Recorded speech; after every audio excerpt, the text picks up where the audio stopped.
privacy screen protectors people put on their phones to kind of block others from seeing what's on their screen. You've probably seen one on someone else's phone at some point.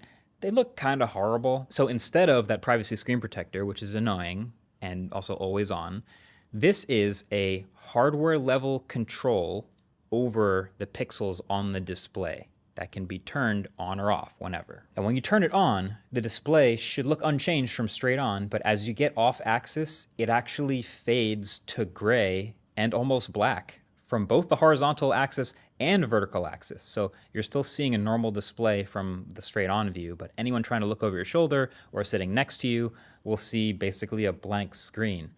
That's genuinely really sick. It's the same as last year, but not this time. This time, the S26 is $900, the S26 Plus is $1,100, and the S26 Ultra is $1,300. So this comes with a bump up in base storage. So if you remember last year, the S25 launched at $799 and was 128 gigs. This year, the S26 is $899, but it's also 256 gigs.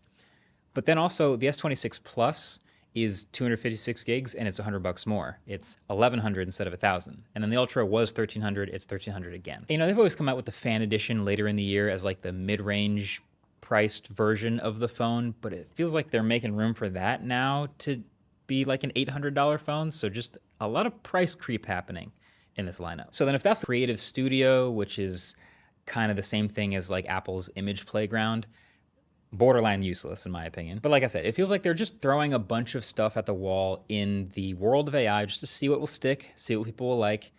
They're actually calling it an AI phone in some of the press stuff that I've seen for it, which I don't love. I feel like in an age where it's more important than ever to get real photos and videos from people's cell phones, the slippery slope of like all this AI stuff in our photos, it's weird. I'm not sure I love how far down the slope we're going, but